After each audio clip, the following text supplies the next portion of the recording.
बच्चों आज हम लोग 10th क्लास का रियल नंबर जो फर्स्ट चैप्टर है उसका हम लोग आज स्टार्ट करेंगे। और रियल नंबर जैसा कि हम लोग जानते हैं, जितने भी नंबर्स हमने पिछले वीडियोस में पढ़ाया है आपको, जैसे कि counting number, whole number, integers, odd number, even number and other type के जितने भी नंबर्स पढ़ाए गए हैं, उसका कुछ भाग जैसे कि उसमें रेशनल नंबर नहीं है, रेशनल नंबर और इरेशनल, तो जितने भी ये रियल नंबर होते हैं, तो अभी तक हमने जितने भी नंबर्स पढ़े हैं 9th क्लास तक, वो सारे रियल नंबर होते हैं। तो रियल नंबर में टू नंबर्स को कैटेगराइज किया गया है, पहला है रेशनल नंबर और दूसरा है इरेशनल नंबर। तो फर्स्ट जो रेशनल नंबर है, तो रेशनल नंबर का डिफिनीशन कुछ इस तरह से है।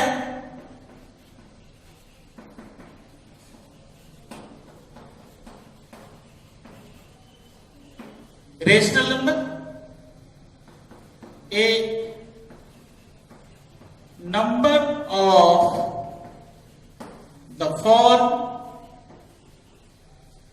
of the form P by Q where P and Q are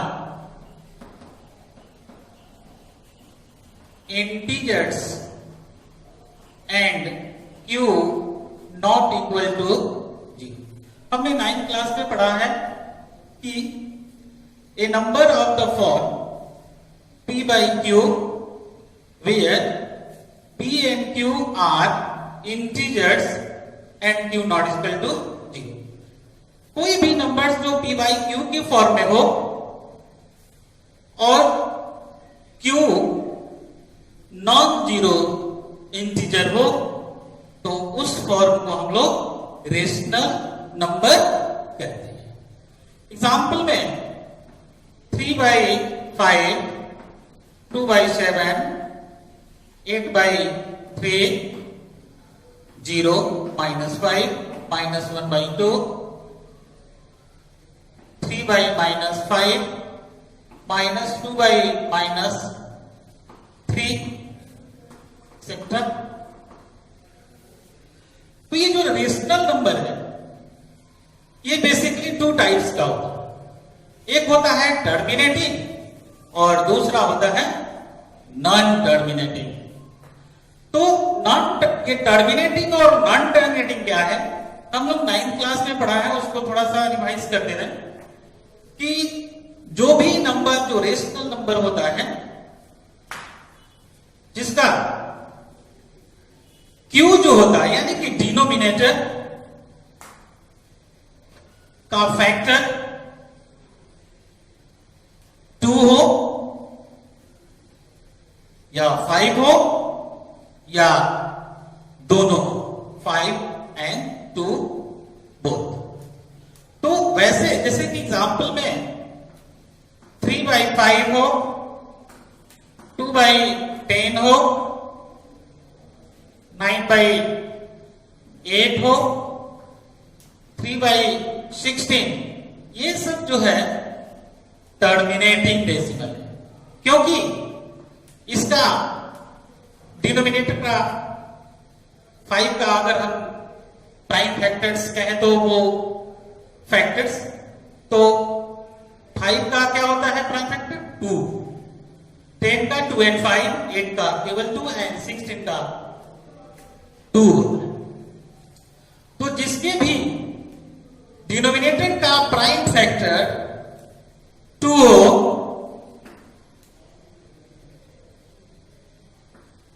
five और 2 and 5, तो वैसे रेशनल नंबर को हम लोग टर्मिनेटिंग नंबर, और जिस रेशनल नंबर का जो प्राइम फैक्टर ऑफ डिनोमिनेटर 2, 5 या 2 एंड 5 के अलावा या अतिरिक्त कोई अदर प्राइम फैक्टर हो तो वो नॉन टर्मिनेटिंग नंबर। ये जो नॉन टर्मिनेटिंग नंबर होता है तो उसके जो डिनोमिनेटर का प्राइम फैक्टर्स केवल 2 नहीं होगा, केवल 5 नहीं होगा, एंड 2 एंड 5 के अलावे कोई दूसरा नंबर होगा, उसी को हम लोग नॉन टर्मिनेटिंग, जो कि ये 9th क्लास में हम लोगों ने पढ़ा है। दूसरा इसमें बेसिकली जो ये इरेशनल नंबर हम लोगों को जो पढ़ना है, ये टर्मिनेटिंग में, ये नॉन टर्मिनेटिंग में जैसे कि 1/3 है, 2/9 है, 5/7 है, 8/15 है, ये नॉन टर्मिनेटिंग। इसका जो डिनोमिनेटर का प्राइम फैक्टर्स है 3 है, इसका भी 3 है, इसका 7 है, एंड 3 एंड 5 है। 5 तो है इसमें, लेकिन 3 भी है, इसलिए 8/15 जो है वो नॉन टर्मिनेटिंग नंबर। दूसरा टाइप है इरेशनल नंबर। तो मेनली जो है हम लोगों को इसमें इरेशनल नंबर का फॉर्म ही पढ़ना है, तो हम लोग एग्जाम्पल के तौर पे देखेंगे और इस इरेशनल नंबर को समझेंगे। इसमें हमने देखा कि ये जो रेशनल नंबर होता है वो टर्मिनेटिंग होता है और नॉन टर्मिनेटिंग नंबर होता है। तो हम ये कह सकते हैं कि जो नंबर नॉन टर्मिनेटिंग हो और नॉन टर्मिनेटिंग भी अदर नाम से जानते हैं, जैसे रेक्टिक भी कहते हैं इसको, या रिपीटिंग नंबर भी कहते हैं। तो जो नंबर नॉन टर्मिनेटिंग हो और ना रिपीटिंग हो, उसी को हम लोग इरेशनल नंबर कहते हैं। जैसे कि हम लोग जानते हैं फर्स्ट जो इरेशनल नंबर होता है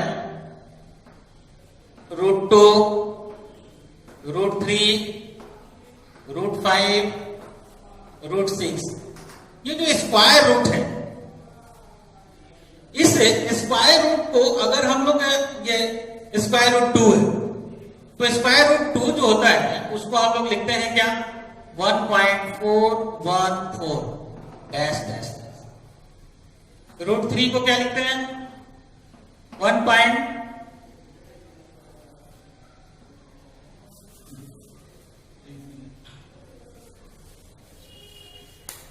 √3 इक्वल टू 1.732 अप टू।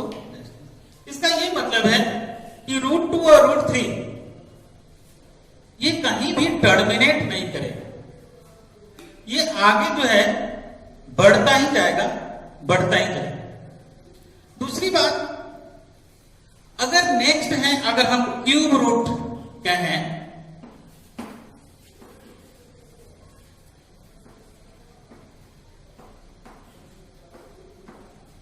ये भी इरेशनल का एग्जाम्पल होता है। थर्ड जो है पाई, फोर्थ फॉर्म होता है 1.0200200।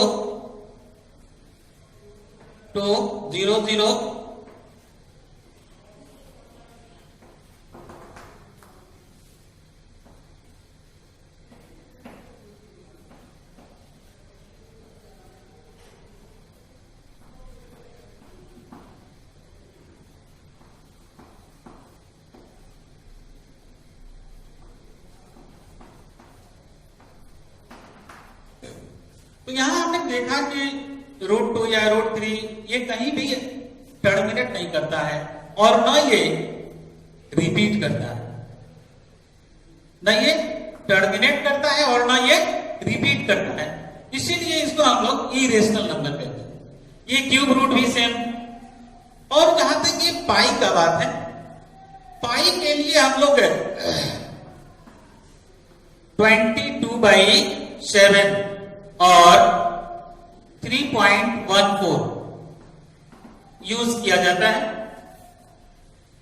तो पाई में थोड़ा सा ये बात हमें समझनी है कि पाई को हम लोग कहीं कहीं पे 22/7 भी यूज करते हैं और ये 3.14 भी यूज करते हैं। तो आप कह सकते हैं कि 22/7 is a rational number because it is found 22/7 the form of p by q where q not equal to 0. यानी कि यहां 7 है, यानी कि डिनोमिनेटर क्या है? 0 नहीं है, तो 22/7 एक रेशनल नंबर। तो हमने पाई को क्यों इरेशनल नंबर रखा है? 3.14 अगर अप्रॉक्स लेते हैं तो ये भी जो है रेशनल नंबर होता है। लेकिन पाई को हम यहां इसलिए इरेशनल रखते हैं कि पाई का 22 बाई एग्जैक्ट वैल्यू नहीं है, अप्रॉक्स 22/7 और 3.14 जो है वो एग्जैक्ट वैल्यू नहीं है बल्कि अप्रॉक्स वैल्यू। और थोड़ा सा ये भी हम लोग देख लेते हैं कि पाई होता क्या है। पाई क्या होता है? तो पाई बेसिकली जो सर्किल का सर्कमफेरेंस और डायमीटर, सर्कल का सर्कमफेरेंस और डायमीटर का एक रेशियो होता है। Pi equal to circumference of circle by diameter of the circle. तो इसी दोनों का रेशियो को हम लोग पाई से डिनोट किया जाता है और इस रेशियो का एग्जैक्ट वैल्यू अभी तक नहीं निकाला गया है, इसीलिए पाई को हम लोग यहां इरेशनल नंबर। अगर आपको केवल पाई पूछा जाता है तो पाई एक इरेशनल नंबर है, लेकिन अगर कहीं 22/7 अगर पूछा जाए तो वो वहां एक रेशनल नंबर। एंड नेक्स्ट है फोर्थ 1.02 002 0002। यहां पे हमने इस नंबर को देखा है, ध्यानपूर्वक देखेंगे कि 1.02 002 0002 कहीं भी किसी नंबर का रिपीटेशन नहीं हो रहा है। यहां देखिए सिंगल जीरो है, यहां आपका डबल जीरो है, यहां आपका ट्रिपल, देन सो ऑन। तो ये बढ़ता जाता है। तो एक ऐसा नंबर है ना रिपीट, ना टर्मिनेट करता है और ना रिपीट करता है। तो ये 4 टाइप के इरेशनल नंबर होते हैं। और इस रियल नंबर जो चैप्टर है बहुत ही आसान चैप्टर है। आप जो जैसे जैसे आपको पढ़ाया जाता है उसको आप नोट करते जाएंगे और जो भी पढ़ाया जाता है उसको आप घर पे अभ्यास करेंगे। और जो ये क्योंकि फर्स्ट चैप्टर है, ये रियल नंबर है, जितना भी नंबर हमने पढ़ा है सब उसी के बारे में ये पढ़ाया गया। नेक्स्ट टॉपिक आता है, तो दूसरा टॉपिक है वो यूक्लिड डिवीजन लेमा। तो सर्वप्रथम हम लोग इस यूक्लिड डिवीजन लेमा के बारे में पढ़ेंगे। ये यूक्लिड डिवीजन लेमा क्या होता है? Euclid is a mathematician, division तो आप लोग जानते हो। लेमा, लेमा क्या होता है? जैसा कि 9th में हम लोगों ने ज्योमेट्री के फर्स्ट चैप्टर में पढ़ा था एक्सियम एंड पोस्टुलेट्स। एक्सियम के बारे में हमने ये पढ़ा था कि axiom is a proven statement, we use it to prove another. तो लेमा भी उसी तरह से है कि lemma is a proven statement to use it to prove another statement. यानी कि एक दूसरे स्टेटमेंट को प्रूव करने के लिए इसका यूज किया जाता है। इसको प्रूव करने की कोई जरूरत नहीं होती। जैसा कि हमने एक्सियम पढ़ा था 9th क्लास में, axiom is a proven statement, we use it to prove another statement. तो लेमा भी उसी तरह से है। लेमा को हम एक्सियम की तरह यूज कर सकते हैं क्योंकि इसको प्रूव करने की कोई आवश्यकता नहीं। मैथमेटिक्स में बहुत सारे ऐसे टर्म है जिसको डिफाइन करने या प्रूव करने की कोई आवश्यकता नहीं होती, केवल उसको समझते हैं हम लोग। यहां पे यूक्लिड जो मैथमेटिशियन थे वो एक नंबर के बारे में उन्होंने एक डिफिनेशन दिया है कि for any two given positive integer, for any two given positive integer, यहां क्या है, पॉजिटिव इंटीजर है, न कि निगेटिव इंटीजर है। तो इंटीजर्स में तो पॉजिटिव भी होता है, निगेटिव भी होता है और जीरो भी होता है। तो यहां केवल हमें पॉजिटिव इंटीजर से मतलब है ए एंड बी, कोई any two positive integer A and B है, there exist unique whole numbers Q and R. A और बी जो है वो क्यू एंड आर एक यूनिक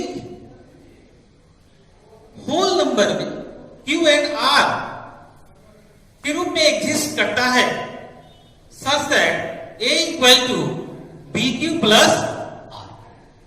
जब हम लोग किसी नंबर में किसी नंबर से डिवाइड करते हैं, सपोज दैट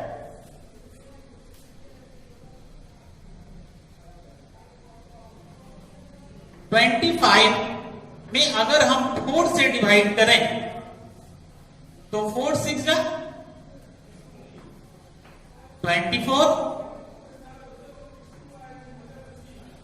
तो 24 में ये 25 में अगर हमने 4 से डिवाइड किया तो 6 टाइम्स क्या 24 और 1 आ गया 6, क्या होगा ये पोज।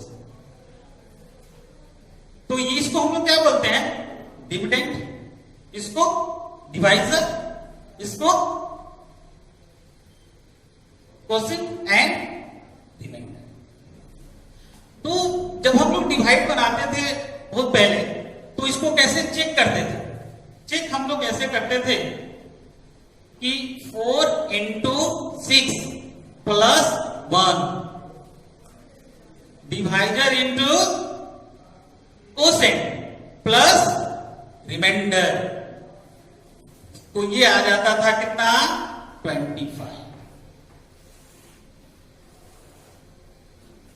तो यूक्लिड डिवीजन लेमा का जो फॉर्म है, हमने ये 25 एक नंबर लिया जिसको हमने b से डिवाइड किया for any number a and b where a greater than b। तो a में जब हमने b से डिवाइड किया, b से डिवाइड करेंगे तो ये q यानी कि कोसेंट, अगर हम यहां b को 4 रख लेते हैं, इसको 25 कर लेते हैं, तो यहां 6 हो जाएगा और रिमाइंडर हो जाएगा 1, यानी कि 25 इक्वल टू एक ये नंबर हुआ 25 इक्वल टू 4 से हमने डिवाइड किया, कितना टाइम्स किया 6 टाइम्स, और ये क्या आया 1। देखिए इस फॉर्म में ये है ना कि हमने 2 नंबर्स दिया 25 एंड 4, 25 को हमने 4 से डिवाइड किया तो 6 टाइम्स आया कोसेंट के रूप में, और 1 जो है रिमाइंडर। इसको हम लोग इस तरह से लिखते हैं, dividend is equal to divisor into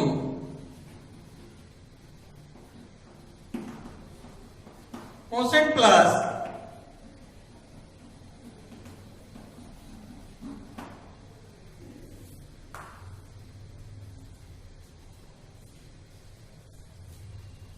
quotient plus remainder, यानी कि a equal to B Q plus R. यहां एक कंडीशन दिया गया है, इसको हम लोग पहले समझेंगे कि r जो होगा वो 0 से बड़ा भी हो सकता है, यानी कि r ग्रेटर देन और equal to 0 but less than b, यानी कि डिवाइजर। तो जैसा कि हम लोग जानते हैं कि किसी भी नंबर से अगर आप डिवाइड करिएगा तो रिमाइंडर आपका उस नंबर से हमेशा लेस आता है। अगर 4 से डिवाइड करेंगे तो मेरा 0 आ सकता है, 1 आ सकता है, रिमाइंडर 2 आ सकता है या 3 आ सकता है। सपोज दैट मान लिया जाए कि अगर यहाँ 24 नंबर आता तो रिमाइंडर क्या आता आपका 0, अगर 26 होता तो रिमाइंडर आता 2, अगर 27 होता तो रिमाइंडर आता 3, अगर 28 होता तो फिर रिमाइंडर 0 आ जाता। कहने का ये मतलब है कि हमेशा रिमाइंडर जो होगा वो डिवाइडेड से छोटा होता है और 0 से बड़ा होता है और 0 के इक्वल भी हो सकता है। तो ये कंडीशन दिया गया है रिमाइंडर और डिवाइजर के रूप में, ठीक है। तो मेनली जो है यूक्लिड डिवीजन, ये जो लेमा होता है, यूक्लिड एक मैथमेटिशियन थे जो ये किसी दो इंटीजर्स को लिया गया और जो एक ग्रेटर और एक लेस है, तो लेस वाले से ग्रेटर में जब डिवाइड किया जाता है तो वो इस तरह से एक नंबर एग्जिस्ट करता है, a is equal to bq plus r where 0 less than equal to r and less than b। यहां मेनली ये रिमाइंडर के लिए किया गया है कि जिस नंबर से आप डिवाइड देते हो उस नंबर, वो जो नंबर होता है हमेशा इससे छोटा होता है, यानी लेस होता है। वो हो सकता है क्या कि 0 से बड़ा भी हो सकता है या 0 के इक्वल भी हो सकता है। हाँ, तो हम इस चैप्टर में यूक्लिड डिवीजन लेमा के सहारे हम लोग एचसीएफ फाइंड करेंगे। तो सबसे पहले हम ये समझें कि ये जो टू नंबर्स हमने लिया है 130 और 345, ये जो दो नंबर है, इस दो नंबर का एचसीएफ फाइंड करने के लिए हम लोग जो प्रीवियस क्लास पढ़े हैं उसमें एक प्राइम फैक्टराइजेशन मेथड भी था, एक फैक्टराइजेशन मेथड था और एक डिवीजन मेथड था। तो यहां पे अगर हम लोग इसका एचसीएफ डिवीजन मेथड से अगर निकालेंगे तो कैसे निकालेंगे? 345 में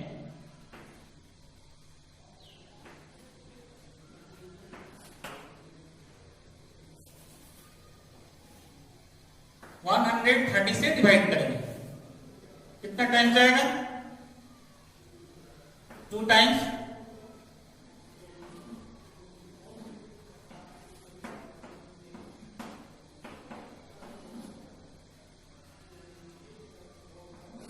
फिर यहां पे हम क्या करते हैं 130 कर लेते हैं, फिर कितना टाइम जाएगा? 1 टाइम।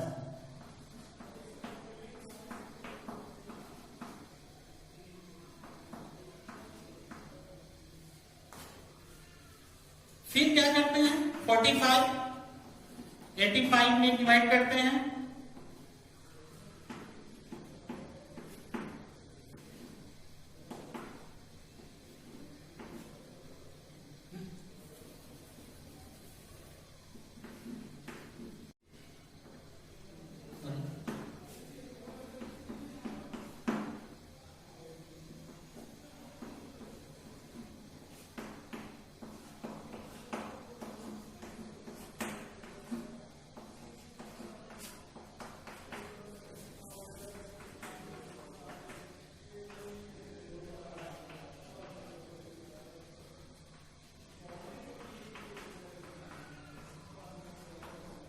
देखिए जब हमने 130 और 345 का एचसीएफ फाइंड किया तो इस तरह से हमें एचसीएफ कितना फाइंड हुआ?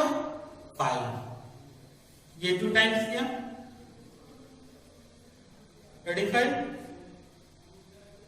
आप लोग सब जानते हैं कि कैसे हम लोग एचसीएफ फाइंड करते हैं। तो यहां इसका एचसीएफ कितना आया? 5। अगर इसी को हम लोग यूक्लिड डिवीजन लेमा या यूक्लिड डिवीजन एल्गोरिथ्म, एक शब्द आएगा एल्गोरिथ्म, तो ये एल्गोरिथ्म का मतलब होता है किसी भी प्रॉब्लम को सॉल्व करने के लिए स्टेप बाय स्टेप मेथड का हम लोग यूज करते हैं। तो प्रोसेस होता है स्टेप बाय स्टेप, वही हम लोग एल्गोरिथ्म कहीं पे भी मिलेगा आपको यूक्लिड डिवीजन एल्गोरिथ्म या यूक्लिड डिवीजन लेमा। तो अब यहां पे हम लोग जो एचसीएफ फाइंड किए हैं ये डिवीजन मेथड है जो कि पीछे में हम लोग पढ़े थे। अब यहां पे जो यूक्लिड डिवीजन एल्गोरिथ्म के अंतर्गत पढ़ते हैं हम लोग, तो इस नंबर को किस तरह से लिखेंगे देखिएगा। कि हमने क्या लिखा 345 इक्वल टू 130 से डिवाइड किया, कितना टाइम्स आया जी 2 टाइम्स, रिमाइंडर क्या आ गया 85, यही ना हमने लिख दिया यूक्लिड डिवीजन एवरीथिंग में, जैसे कि a equal to bq plus r where 0 greater than equal to r and less than b, जो हमने पढ़ा था उस फॉर्म में लिख दिया ना। ये a इक्वल टू b से डिवाइड किया, 130 से डिवाइड किया, क्वोशिएंट आ गया 2 एंड रिमाइंडर आ गया 85, तो 345 equal to 130 into 2 plus remainder, ये लिखिए डिविडेंड हो गया, divisor into quotient plus remainder. अब ये दूसरे स्टेप में हम लोग किस तरह से लिखेंगे, तो दूसरे स्टेप में जो रिमाइंडर होता है, रिमाइंडर से हम लोग डिवाइड कर देते हैं, आपका डिविडेंड क्या हो जाता है 130, तो यहां लिख दिया 130, कितने से डिवाइड किया 85 से, कितना टाइम्स गया 1, रिमाइंडर आ गया 45। फिर यहां नेक्स्ट स्टेप में अब आपका जो नंबर हो जाएगा वो कौन सा नंबर हो जाएगा 45, जो रिमाइंडर है वो हो जाएगा डिवाइडर और नंबर हो जाएगा आपका 85, तो 45 से डिवाइड किया गया तो 1 टाइम्स गया, रिमाइंडर आ गया 40। फिर 45 में हमने 40 से डिवाइड किया तो 1 टाइम्स किया और रिमाइंडर आ गया 5। अब आपका ये 40 हो गया और 5 से हमने डिवाइड किया 8 टाइम्स किया, रिमाइंडर आ गया आपका 0। तो हमने देखा इसमें इसी स्टेप को हम यहां इस स्टेप में इसको लिख देंगे, जैसे कि 345 इक्वल टू 130 इंटू 2 प्लस 85। अब क्या किए हैं, ये जो यहां डिवाइडर था उसको यहां डिविडेंड कर दिया गया है, तो डिविडेंड यानी कि 130 में डिवाइड किया किससे 85 से, तो 85 1 टाइम्स और रिमाइंडर आ गया यहां पे 45। और नेक्स्ट स्टेप में हमने क्या किया कि यहां जो 85 से हमने डिवाइड किया था, तो अब 85 को हमने यहां डिविडेंड बना दिया और जो रिमाइंडर आया था उसको डिवाइजर बना दिया, तो ये डिवाइजर 1 टाइम्स किया है ना और रिमाइंडर हो गया आपका 40, यहां भी ध्यान देंगे अब उस स्टेप को समझ में आएगा। फिर 40 से हमने 45 में डिवाइड किया, तो 45 equal to 40 into 1 plus remainder कितना आ गया 5, और लास्टली अब ये 40 हो गया डिविडेंड, 5 हो गया डिवाइजर, तो हमने 5 से 8 टाइम्स ले गए और रिमाइंडर आ गया यहां 0। तो लास्टली जो डिवाइजर है आपका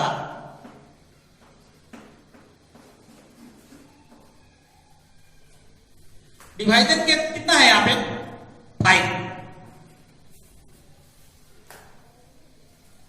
जिससे कि आपका रिमाइंडर जब तक आपका 0 नहीं आ जाता है तब तक इस प्रोसेस को हम करते जाते हैं।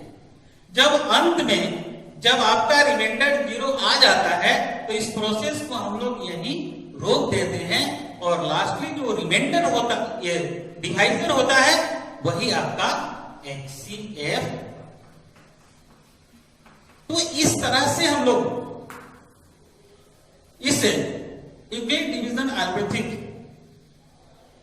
के मेथड से हम लोग HCF फाइंड करते हैं। एक दूसरे एग्जाम्पल में और क्लियर हो जाएगा, हम लोग देखते हैं। एक दूसरा एग्जाम्पल हमने लिया है कि बुक में क्वेश्चन ऐसा ही आता है कि फाइंड HCF ऑफ इतना एंड इतना by using Euclid division algorithm या यूक्लिड डिवीजन लेना। तो हम लोग इस मेथड से कैसे HCF फाइंड करेंगे, तो सबसे पहले हम ये देखेंगे कि ये जो 2 नंबर हमें दिया गया है, गिवन नंबर है, उसमें से बड़ा कौन है। तो 1651 एंड 2030, इसमें से बड़ा कौन है, यानी कि निश्चित रूप से 2032 इज ग्रेटर देन 1651। तो यहां हमने इसलिए किया है कि हम लोग हमेशा डिवाइजर जो होता है वो छोटा होता है, तो इसको हम लोग एक डिवाइजर के रूप में लेंगे और इसको डिविडेंड के रूप में। तो सबसे पहले इस डिवीजन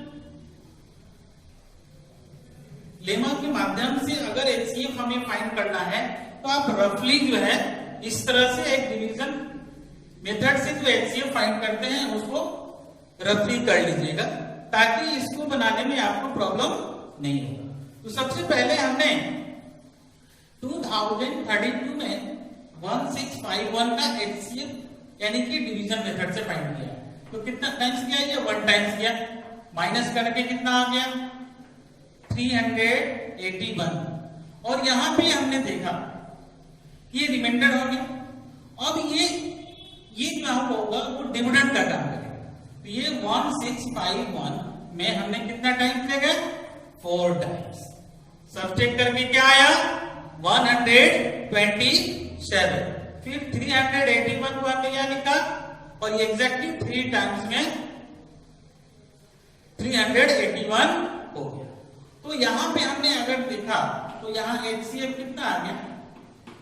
127, यानी कि यहां पे ये 0 आ गया रिमाइंडर। तो जहां पे भी ये रिमाइंडर 0 आ जाता है तो मेरा एचसीएफ, यानी कि एचसीएफ आपका कितना आ गया? 127। अब आइए यहां हम देखते हैं कि ये डिवीजन एल्गोरिथम या डिवीजन लेमा के माध्यम से कैसे इस क्वेश्चन को हम लोग बनाते हैं। आपको अगर आएगा तो ये आप रफली बनाएंगे और हम इसी प्रोसेस से, इसी मेथड से, इसी प्रोसेस से हम लोग एचसीएफ फाइंड करेंगे। तो सबसे पहले हमने देखा कि ये 2032 ग्रेटर देन 1651। तो सबसे पहले लिखेंगे by Euclid division lemma. Then start करेंगे 2032 इक्वल टू, हमने 1651 से डिवाइड किया, कितना टाइम्स किया था वहां पे?